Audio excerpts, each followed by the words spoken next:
Friends, कैसे हैं आप सब लोग? खैरियत से हैं बेटा? तो आज हम अपना जो 10th क्लास जो टॉपिक पढ़ने जा रहे हैं वो है पार्ट्स ऑफ ब्रेन। कल मैंने आपको पार्ट्स ऑफ ब्रेन में जो है ना उसका समझाया था।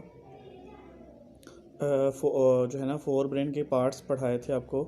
उसमें हमने थैलमस और हाइपोथैलमस का क्लियर किया था। आज हम इसके जो रिमेनिंग पार्ट्स हैं ना इंशाल्लाह उसको भी डिस्क्राइब करते हैं। तो आज हम जो डिस्कस करने जा रहे हैं ना आज के टॉपिक में वो है हमारा टॉपिक है सेरिबेरम। ठीक है, तो आज के हमारे टॉपिक में हम सेरिब्रम को डिस्क्राइब करेंगे। फिर से एक दफ़ा ज़रा ओवरव्यू ले लेते हैं। फिर जैसे हमने पढ़ा था कि ब्रेन के 3 पार्ट्स होते हैं, फोर ब्रेन, मिड ब्रेन और हाइंड ब्रेन।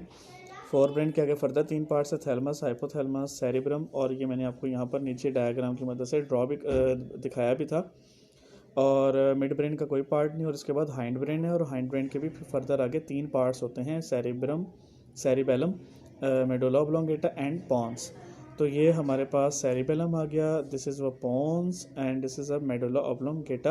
और मैंने आपको साथ ये भी डिस्क्राइब किया था कि हमारे ब्रेन का सबसे लार्जेस्ट पार्ट जो है वो सेरिब्रम है। कल के टॉपिक में हमने थैलमस और हाइपोथैलमस को कवर किया था। आज हम सेरिब्रम को कवर करने जा रहे हैं। तो ये मैंने कल के टॉपिक में आपको डिस्क्राइब किया था, थैलमस के बारे में भी और हाइपोथैलमस के बारे में भी। तो अब हम जाते हैं अपने आज के पॉइंट की तरफ। तो आज का हमारा जो टॉपिक है वो है cerebrum, the largest part of the brain. Brain का जो सबसे लार्जेस्ट पार्ट है ब्रेन का, उसको हम क्या कहेंगे? सेरिब्रम। अगर हम किसी इंसान का दिमाग सर के एरिया से निकाल कर देखें तो हमें सबसे पहले जो है ना वो इस तरीके से ये जो सारी ट्यूब्स जो हैं बलदार नज़र आ रही हैं, इस तरह से नज़र आएंगी। तो बेटा इस सारे एरिया को हम क्या कहेंगे? सेरिब्रम कहेंगे। इस सारे बलदार ट्यूब नुमा सारे एरियाज़ को हम क्या कहेंगे? सेरिब्रम। यहाँ पर भी उसने दरमियान में से ये जो लाइन जा रही है, इस लाइन की मदद से जो हमारा सेरिब्रम है ये पूरे का पूरा ये 2 पार्ट्स में डिवाइड हो जाता है। तो एक पार्ट को हम क्या कहेंगे? इतने से इतने से एक पार्ट को हम क्या कहेंगे? हेमीस्फीयर। हेमी का मतलब होता है हाफ, स्फीयर मीन पूरे एरिया का आधा हिस्सा। ठीक है, तो ये हमारे पास एक राइट हेमिस्फीयर आ जाएगा और एक आ जाएगा लेफ्ट हेमिस्फीयर आ जाएगा। तो इस तरह से 2 हेमिस्फीयर हमारे पास मौजूद हैं। राइट इज दैट जी। तो सेरेब्रम लार्जेस्ट पार्ट है और इसका काम क्या है? स्केलेटल मसल्स जी, वो मसल्स जो हमारे स्केलेटन के साथ, हड्डियों के साथ अटैच हैं, उनको कंट्रोल करता है। हमारे सोचने के, हमारे जहानत और हमारे जज्बात जितने भी हैं ये उन सब ए पॉइंट्स को कंट्रोल करता है। और इसके साथ साथ एक बात बताता चला जाऊँ कि सेरेब्रम जो है ना वो हमारी बॉडी का एक तो हमारे ब्रेन का लार्जेस्ट पार्ट तो है ही है, लेकिन हमारी बॉडी के जितने भी पार्ट्स को कंट्रोल करने वाले हायर सेंटर्स हैं ना वो सारे सेरिब्रम के एरिया में मौजूद होते हैं। जो हमारी बॉडी के तमाम पार्ट्स को कंट्रोल करने वाले हायर सेंटर्स हैं, वो हेड ऑफिसेज हैं, वो सारे सेरिब्रम में मौजूद होते हैं। अच्छा जी, अब हम आगे इसके बाद देते हैं, it is divided into 2 cerebral hemisphere. जैसे मैंने पहले बताया कि 2 सेरिब्रल हेमिस्फीयर है। इस लाइन की मदद से ये 2 पार्ट्स में डिवाइड हो जाता है। एक ये राइट वाला हेमिस्फीयर और ये लेफ्ट वाला हेमिस्फीयर आ जाएगा, राइट वन और ये लेफ्ट वन। अच्छा, the anterior part of the cerebral hemisphere. अब सेरिब्रम के अगले हिस्से में ना यहाँ पे करके नीचे करके यहाँ पर नीचे वाले एरिया में ना एक स्ट्रक्चर होता है जिसे हम ऑल्फैक्टरी बल्ब कहते हैं। जैसे आपको यहाँ पर नज़र आ रहा होगा, मैंने यहाँ पर ये हाईलाइट भी किया हुआ है, आपको देख सकते हैं। ये नोज़ आ गई और ये हमारा ऑल्फैक्टरी बल्ब आ गया। ये आपको क्लियरली यहाँ पर मज़ीद वाज़ेह हो गया। ये सेरेब्रम का एरिया आ गया और सेरेब्रम के नीचे करके यहाँ पर ये ऑल्फैक्टरी बल्ब है। और इससे ये जो नर्व्स निकल रही हैं, these are called olfactory nerves, जो हमारी नाक में आती हैं, हमारी नोज़ में आती हैं। हमारे दिमाग तक जाने के लिए सबसे जो शॉर्टेस्ट पाथ है वो हमारी नोज़ है।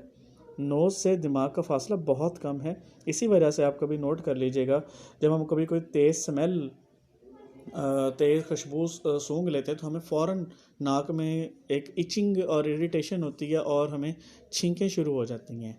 तो ये इस वजह से होती है क्योंकि हमारे नोज़ में ये ऑल्फैक्टरी नर्व्स की वजह से होता है। ऐसा नर्व्स होती हैं जो मतलब हमारे स्मेल के फीलिंग को रिसीव करती हैं, ऑल्फैक्टरी बल्ब को देती हैं और ऑल्फैक्टरी बल्ब आगे सेरिब्रम के साथ अटैच होता है।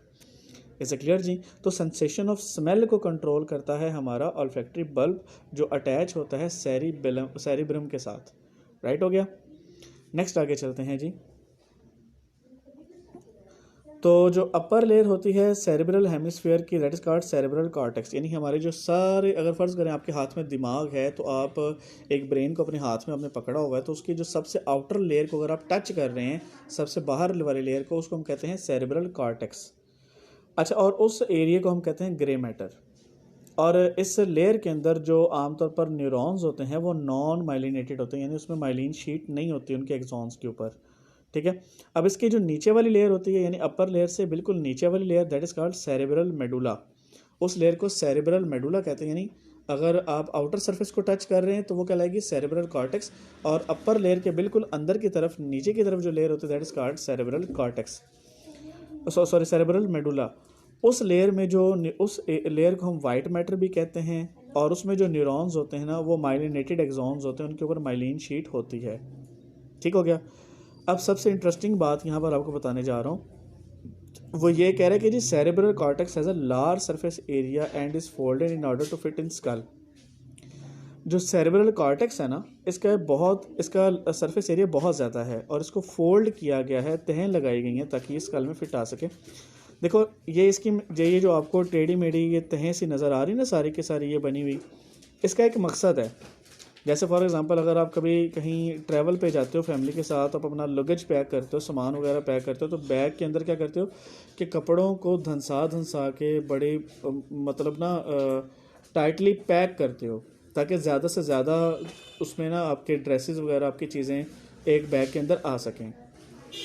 तो सेम इसी तरह से अब अल्लाह पाक ने आपकी खोपड़ी के अंदर, आपके स्कल के अंदर इस दिमाग को फिट करने के लिए क्या किया कि इस सेरेब्रम की लेयर की तहें लगा दी। ये सारी जो तहें हैं, अगर हम इनको बिल्कुल एक सीधा कर लेना, मतलब इनको किसी तरीके से अगर हम सीधा करने के काबिल हों, तो ये एक बड़े साइज़ के टेबल से भी इस लेयर की लंबाई ज़्यादा हो जाएगी। तो अल्लाह पाक ने हमें मतलब इस हमारे स्कल में छोटे से सर के एरिया में इसको फिट करने के लिए क्या किया, इसकी तहें लगा दी हैं ताकि ये फिट हो सके। राइट हो गया। अब इसकी 4 लोब्स हैं, 4 हिस्से हैं सेरेब्रम के। ये जो सबसे बाहर वाला area that is called occipital lobe. Occipital lobe, ये हमारी आइज़ आ गई, यहाँ से नर्व्स निकलती हैं जिन्हें हम ऑप्टिक नर्व्स कहते हैं, वो सीधी जाकर यहाँ पर अटैच होती हैं ऑक्सीपिटल लोब से। इसका काम हमारी आइज़ के साथ होता है, विजुअल इंफॉर्मेशन के साथ होता है, ठीक है। हमारी आइज़ जो भी इमेज देखती हैं वो सारा का सारा जो है ये ऑक्सीपिटल लोब उसे कंट्रोल करती है। इसके बाद ये वाला एरिया आ गया हमारा पैराइटल लोब। इसका तल्लुक़ हमारा किस चीज़ से होता है, हमारे स्किन से आने वाले पैगामात से। हमारी पूरी बॉडी की स्किन पर कुछ भी होता है, स्किन के ऊपर किसी भी तरह की कोई चीज़ फीलिंग होती है, जलने, कटने, ठंडक, गर्म की, तो उस फीलिंग को ये रिसीव करती है पैराइटल लोब स्किन से। स्किन के ऊपर जो कुछ भी एक्टिविटी परफॉर्म होती है, जो कुछ भी होता है, उसकी सेंसेशन को पैराइटल लोब कंट्रोल करती है। सबसे ये बड़ा एरिया आ जाता है जी हमारे पास फ्रंटल लोब, सामने की तरफ होता है, कंट्रोल्स मोटर फंक्शंस, यानी जितने भी हमारी पूरी बॉडी में किसी भी स्टिमुलाई के ख़िलाफ़ जो जवाबी कार्रवाई देनी होती है, उन एक्शंस को ये मोटर फंक्शंस को ये कंट्रोल करता है। इसके अलावा जो हमारा कॉन्शियस कंट्रोल होता है, हमारा स्केलेटल मसल्स होते हैं, उनको कंट्रोल करना भी इसका काम होता है। और इसके अलावा जितने भी हमारे मूवमेंट्स, जब हम बोल रहे होते हैं, गुफ्तगू कर रहे होते हैं, तो हमारे जबड़े में, हमारी ज़ुबान में, हमारे बोलते वक्त जितनी भी तरह की मूवमेंट्स आती हैं, उनके साथ भी इसका राब्ता होता है। लास्ट हमारा टेम्पोरल है और इसका तल्लुक़ हमारे हेयरिंग से है और स्मेल के साथ है, सुनने और सूंघने के साथ है, यानी इन दोनों चीज़ों को ये कंट्रोल करता है। तो बेटा ये हमारा आज का टॉपिक था। कोई किसी पॉइंट की समझ ना आई हो तो आप मुझसे क्वेश्चन कर सकते हैं। अपना ख्याल रखिएगा।